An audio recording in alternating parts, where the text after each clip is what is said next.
नमस्कार। आज हम अतीत के झरोखों से एक बहुत ही मनोरंजक और महत्वपूर्ण कहानी लेकर आए हैं। जी।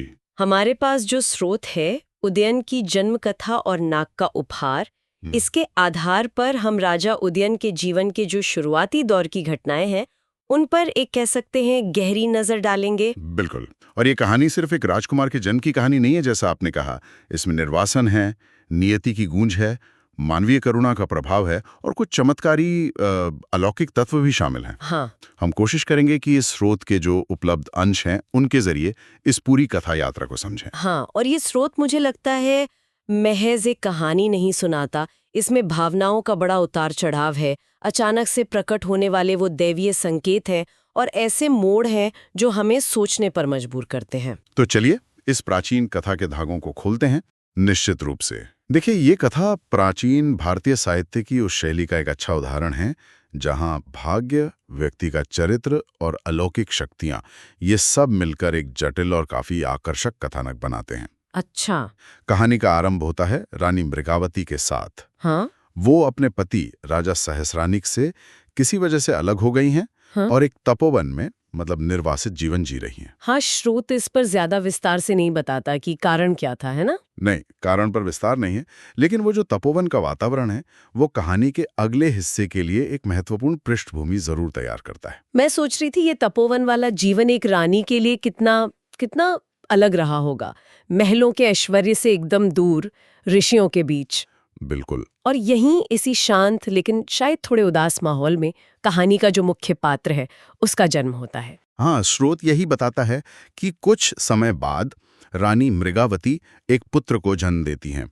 अब पुत्र जन्म का क्षण तो अपने आप में महत्वपूर्ण होता ही है, लेकिन यहाँ इसे और भी खास बना देती है एक आकाशवाणी। आकाशवाणी। जी हाँ, जैसे ही बालक का जन्म होता है, एक दिव्य आवाज सुनाई देती है। हाँ, भारतीय कथाओं में ये अक्सर निर्णायक मोड़ों पर सुनाई देती हैं ये आकाशवाणियाँ। जी। तो ये क्या घोषणा करती है इस बालक के बारे में? देखिए, ये आकाशवाणी भविष्यवाणी करती है कि ये बालक, जिसका नाम उदयन रखा जाएगा, वो भविष्य में न केवल एक अत्यंत यशस्वी राजा बनेगा, अच्छा। बल्कि वो समस्त विद्याधरों का अधिपति भी होगा। विद्याधरों का अधिपति, ये तो हाँ, बहुत बड़ी बात है। हाँ, ये बहुत बड़ी घोषणा है। ये सिर्फ उसके राजा बनने की बात नहीं, बल्कि विद्याधर, जो अक्सर अलौकिक शक्तियों और कलाओं से जुड़े माने जाते हैं, उन पर भी शासन करने की बात है। तो ये भविष्यवाणी उदयन के जीवन के लिए एक तरह से नियति का खाका खींच देती है, शुरू में ही। तो मतलब जन्म से ही ये तय हो गया कि वो कोई साधारण व्यक्ति नहीं होगा। उसका बचपन फिर उसी तपोवन में बीतता है। हाँ, वही। उसकी शिक्षा दीक्षा का क्या प्रबंध होता है? मतलब उसे एक राजकुमार की तरह तैयार किया जाता है या एक ऋषि कुमार की तरह? ये एक दिलचस्प सवाल है, क्योंकि माहौल तो तपोवन का है। कहानी के अनुसार उस तपोवन में रहने वाले महर्षि जमदग्नि उदयन के सभी क्षत्रियोचित संस्कार करते हैं। अच्छा, क्षत्रियोचित। संस्कार हाँ। यानी एक योद्धा राजकुमार के लिए जो भी जरूरी रीति रिवाज और प्रशिक्षण है, वो सब उन्हें दिए जाते हैं। और सिर्फ संस्कार ही नहीं, ऋषि जमदग्नि उन्हें सभी आवश्यक विद्याओं में निपुण बनाते हैं। और विशेष जोर धनुर्वेद यानी शस्त्र विद्या पर दिया जाता है। तो भले ही परिवेश तपोवन का था, तैयारी पूरी तरह से एक भावी राजा और योद्धा की हो रही थी। ये शायद इस बात का संकेत भी था कि उसका ये निर्वासन अस्थायी है। इसका मतलब है कि उसकी माँ और गुरु दोनों उसके भविष्य को लेकर सचेत थे, जो आकाशवाणी ने बताया था। बिल्कुल। और इसी दौरान मुझे लगता है माँ मृगावती उसे एक बहुत ही निजी और भावनात्मक चीज देती हैं। हाँ, कंगन की बात हाँ, आती है ना? हाँ, ये एक मार्मिक क्षण है। अपने स्नेह के प्रतीक के रूप में रानी मृगावती अपने हाथ का एक कंगन उतारकर उदयन की कलाई में पहना देती हैं। और ये सिर्फ सोने या रत्नों के कंगन नहीं है, इस पर राजा सहस्राणिक यानी उदयन के पिता का नाम अंकित है। ओहो। तो ये कंगन अनजाने में ही माँ के प्यार, खोए हुए पिता की पहचान और भविष्य में होने वाली घटनाओं को जोड़ने वाली एक बहुत महत्वपूर्ण कड़ी बन जाता है। ये कंगन बाद में कितना महत्वपूर्ण साबित होता है ये तो हम देखेंगे, लेकिन पहले कहानी हमें उदयन के युवावस्था के एक रोमांचक प्रसंग की ओर ले जाती है। हाँ एक दिन वो जंगल में शिकार के लिए निकलते हैं जी, और वहां कुछ ऐसा देखते हैं जो उनके जीवन को बदल देता है। बिल्कुल। वो जंगल में घूम रहे होते हैं और देखते हैं कि एक शबर, जिसे स्रोत में भील शिकारी कहा गया है, उसने बलपूर्वक एक बहुत ही सुंदर सांप को पकड़ रखा है। उस असहाय सांप को देखकर उदयन का हृदय करुणा से भर जाता है। यहाँ हमें उदयन के चरित्र का एक मुख्य गुण देखने को मिलता है, दयालुता। और वो सिर्फ देखते नहीं रहते, फौरन हस्तक्षेप करते हैं। वे उस किरात यानी शिकारी से कहते हैं कि भाई इस सांप को छोड़ दो। लेकिन शिकारी भी अपनी जगह शायद मजबूर है ना? हाँ, शिकारी अपनी व्यथा बताता है। वो कहता है कि वो बहुत गरीब है और सांपों का खेल दिखाकर ही अपना और अपने परिवार का पेट पालता है। अच्छा। उसका पिछला सांप मर गया था और बड़ी मुश्किल से जंगल में भटक भटक कर कुछ मंत्रों और जड़ी बूटियों के प्रयोग से उसने इस नए सुंदर सांप को पकड़ा है।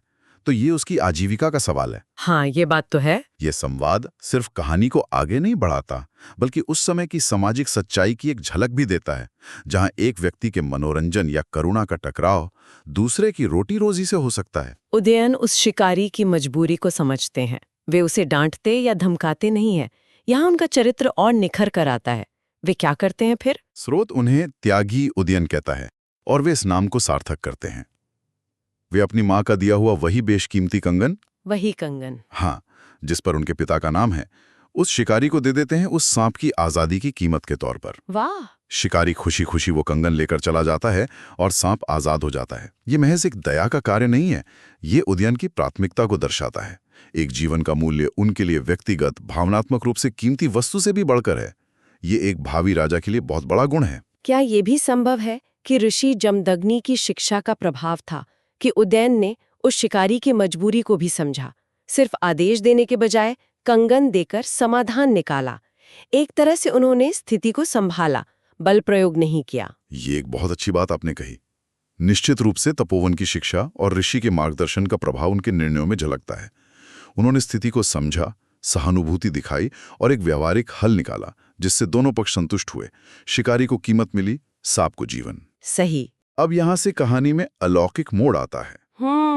वो आजाद हुआ सांप कोई आम सांप नहीं था। हाँ, यहीं से रहस्य गहराता है। शिकारी के जाने के बाद क्या होता है? शिकारी के जाते ही वो सांप उदयन के सामने मनुष्य रूप धारण कर लेता है और उन्हें प्रणाम करता है। अरे! हाँ, और वो अपना परिचय देता है। वो नागों के राजा वासुकी का बड़ा भाई वसुनेमी नामक एक शक्तिशाली नाग है। नाग?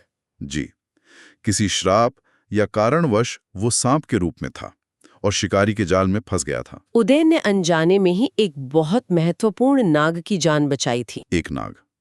भारतीय पौराणिक कथाओं में नागों का एक विशेष स्थान है। वे पाताल लोक के निवासी, अपार धन और शक्तियों के स्वामी माने जाते हैं। तो जाहिर है कि वसुनेमी कृतज्ञता प्रकट करना चाहेगा। बिल्कुल। वसुनेमी उदयन के इस उपकार से बहुत प्रसन्न होता है और कृतज्ञता स्वरूप उन्हें कुछ असाधारण दिव्य उपहार देता है। पहला उपहार शायद सबसे प्रसिद्ध है। वो दिव्य वीणा है ना, जिसका जिक्र बाद की कई कहानियों में भी आता है। हाँ, वही। वो उन्हें एक ऐसी वीणा देता है जिसके स्वर अत्यंत रमणीय हैं और जो श्रुति मार्गों से विभक्त है, यानी संगीत के सिद्धांतों के अनुसार पूरी तरह सिद्ध और परिपूर्ण है। ये वीणा सिर्फ एक वाद्य यंत्र नहीं, बल्कि उदयन की कलात्मक अभिरुचि, उनके व्यक्तित्व के एक महत्वपूर्ण पहलू और शायद उनके भविष्य के सामंजस्यपूर्ण शासन का प्रतीक बन जाती है। एक राजा के लिए वीणा जैसा उपहार, ये दिलचस्प है। आमतौर पर तो दिव्य अस्त्र शस्त्र मिलते हैं, वीणा क्या दर्शाती है? शायद ये कि शासन केवल शक्ति से नहीं, कला, संस्कृति और सौहार्द से भी चलता है। ये एक बहुत ही गहरी व्याख्या है। बिल्कुल, वीणा के तार जैसे राज्य के विभिन्न अंगों के बीच सामंजस्य स्थापित करने की जरूरत का प्रतीक हो सकते हैं। सही। इसके अलावा नाग उन्हें एक ऐसी पुष्पमाला देता है जो कभी मुरझाती नहीं। अच्छा। शायद ये उदयन की कीर्ति और यश का प्रतीक है, जो हमेशा ताजा बना रहेगा। और तीसरा उपहार है तिलक लगाने की विधि के साथ पान की एक ऐसी लता जो कभी सूखती नहीं, कभी न मुरझाने वाली माला और कभी न सूखने वाली पान की लता। ये अक्षयता, निरंतरता और शायद सौभाग्य और समृद्धि के प्रतीक लगते हैं। पान का तो वैसे भी भारतीय संस्कृति में मांगलिक कार्यों में बहुत महत्व है। सही कहा आपने। ये तीनों उपहार मिलकर उद्यान के भविष्य के वैभव, कला प्रेम, स्थायी यश और सौभाग्य की ओर इशारा करते हैं। ये सिर्फ जादुई वस्तुएं नहीं, बल्कि उनके भावी व्यक्तित्व और शासन के गुणों के प्रतीक भी हैं। इन अद्भुत उपहारों को पाकर उदयन प्रसन्न मन से जमदग्नि ऋषि के आश्रम लौटते हैं, अपनी मां मृगावती के पास। और स्रोत कहता है कि उनकी उपस्थिति से मां की आंखों में मानो अमृत बरस जाता है। तो उदयन को दिव्य उपहार मिल गए, उनकी करुणा का फल मिल गया, लेकिन कहानी का एक सिरा भी खुला है, वो कंगन जो अब उस शिकारी के पास है, उसका क्या होता है? यही भाग्य या दैव योग, जैसा कि स्रोत कहता है, अपना काम करता है। वो सपेरा या शिकारी जिसे कंगन मिला था, जंगल से निकलकर पास के किसी नगर या राज्य में पहुंचता है और उस कीमती कंगन को बाजार में बेचने की कोशिश करता है। अच्छा। उसे शायद उसकी असली कीमत का अंदाजा भी नहीं था। और क्योंकि उस कंगन पर राजा सहस्रानिक का नाम खुदा हुआ था, तो बात खुल जाती है फिर। बिल्कुल, जब वो उसे बेचने की कोशिश करता है तो किसी की नजर उस नाम पर पड़ जाती है। राजकीय पहचान चिन्ह होने के कारण सिपाही उसे पकड़ लेते हैं और सीधे राजा सहस्रानिक के सामने पेश करते हैं। जरा सोचिए राजा की मनोदशा। हाँ, वे पहले ही अपनी प्रिय रानी मृगावती के बिछोह में दुखी और शोकग्रस्त हैं। अब उनके सामने एक साधारण सा दिखने वाला भील पकड़ा हुआ लाया जाता है, जिसके पास एक ऐसा कंगन है जो या तो उनका है या उनकी पत्नी का। राजा के मन में क्या उथल-पुथल मची होगी। वे उससे पूछते होंगे कि भाई ये कंगन तुम्हें कहाँ से मिला? हाँ, और राजा के पूछने पर वो शिकारी डर के मारे या सच बोलने की मंशा से पूरी कहानी जस की तस सुना देता है। उदय पर्वत पर सुंदर सांप को पकड़ने से लेकर एक तेजस्वी युवक यानी उदयन द्वारा कंगन देकर सांप को छुड़ाने तक का सारा वृत्तांत वो राजा को बता देता है। राजा सहस्रानिक के लिए ये क्षण कैसा रहा होगा? एक तरफ पत्नी के कंगन का मिलना, दूसरी तरफ एक अनजान युवक द्वारा उसे दान में देने की कहानी। उन्हें कुछ समझ नहीं आ रहा होगा, पर शायद एक उम्मीद जगी होगी। बिल्कुल, वो अपनी पत्नी के उस कंगन को तुरंत पहचान लेते हैं। भील की कहानी सुनकर वे गहरे विचारों में डूब जाते हैं। क्या मृगावती जीवित है? क्या ये युवक उनका पुत्र है? वर्षों के वियोग और दुख के बाद ये एक छोटी सी अविश्वसनीय सी आशा की किरण थी। और जैसे नियति इस कहानी को आगे बढ़ाना चाहती हो, ठीक इसी उलझन के क्षण में एक बार फिर वही होता है जो उदयन के जन्म के समय हुआ था। हाँ, एक और आकाशवाणी होती है। फिर से? जी, ये आकाशवाणी सीधे राजा सहस्रानिक को संबोधित करते हुए कहती है, राजन, तुम्हारा शाप नष्ट हो गया है। तुम्हारी रानी मृगावती अपने पुत्र के साथ उदय पर्वत पर स्थित महर्षि जमदग्नि के आश्रम में सुकुशल हैं। क्या बात है, सीधा पता ही बता दिया। राजा के लिए तो ये किसी चमत्कार से कम नहीं रहा होगा। स्रोत उनकी खुशी की तुलना कैसे करता है? मां है जो उनकी पीड़ा और फिर अचानक मिली राहत को दर्शाती है। अद्भुत। तो अब रहस्य खुल गया है। राजा को पता चल गया है कि उनकी पत्नी और पुत्र, जिसका अस्तित्व शायद उन्हें पता भी नहीं था, दोनों जीवित हैं और कहाँ है। हाँ, और अब उनसे मिलने की उत्कंठा इतनी तीव्र हो जाती है कि वो रात काटना भी मुश्किल हो जाता है। स्रोत बताता है कि अगले दिन सुबह होते ही राजा सहस्रानिक अपनी पूरी सेना और लाव लश्कर के साथ उसी भील शिकारी को मार्गदर्शक बनाकर उदयाचल पर्वत पर स्थित जमदग्नि ऋषि के आश्रम की ओर चल पड़ते हैं। और यहीं पर इस उत्सुकता भरे मोड़ पर स्रोत का ये खंड, जिसे प्रथम तरम्द कहा गया है, वो समाप्त हो जाता है। हाँ, यह एक तरह से पुनर्मिलन की भूमिका बांधकर पाठक या श्रोता को इंतजार में छोड़ देता है। बिल्कुल सही। ये कहानी का एक स्वाभाविक पड़ाव है। हमने उदयन के जन्म से लेकर उनके युवावस्था तक की यात्रा देखी। हमने देखा कि कैसे उनकी शिक्षा हुई, कैसे उनके चरित्र का एक प्रमुख गुण करुणा प्रकट हुआ और कैसे उसी करुणा ने उनके भाग्य को एक नई दिशा दी। सही। नाक का उपहार और कंगन का राजा तक पहुंचना, ये सब घटनाएं एक दूसरे से जुड़कर कहानी को उसके अगले चरण यानी परिवार के पुनर्मिलन की ओर ले जाती हैं। तो अगर हम आज की चर्चा को समेटें, हमने देखा कि कैसे रानी मृगावती ने निर्वासन की कठिनाइयों के बीच उदयन को जन्म दिया। जन्म के साथ ही आकाशवाणी ने उनके असाधारण भविष्य की नींव रख दी। जी। तपोवन में महर्षि जमदग्नि ने उन्हें शास्त्र और शस्त्र दोनों की शिक्षा दी। माँ के दिए स्नेह के प्रतीक उस कंगन का महत्व हमने समझा। और सबसे अहम घटना, जब उदयन ने अपनी करुणा के चलते एक नाग की जान बचाई और बदले में दिव्य वीणा, अक्षयमाला और पान की लता जैसे अमूल्य उपहार पाए। और ये भी देखा कि कैसे वही कंगन जो दयावश दान दिया गया था, अप्रत्याशित रूप से राजा सहस्रानिक तक पहुंच गया और वर्षों से बिछड़े परिवार के मिलने का रास्ता बना। हाँ, यहाँ सबसे आकर्षक बात यह है कि उदयन का चरित्र, उनकी वो सहज करुणा, वही उनके भाग्य को निर्मित करती है।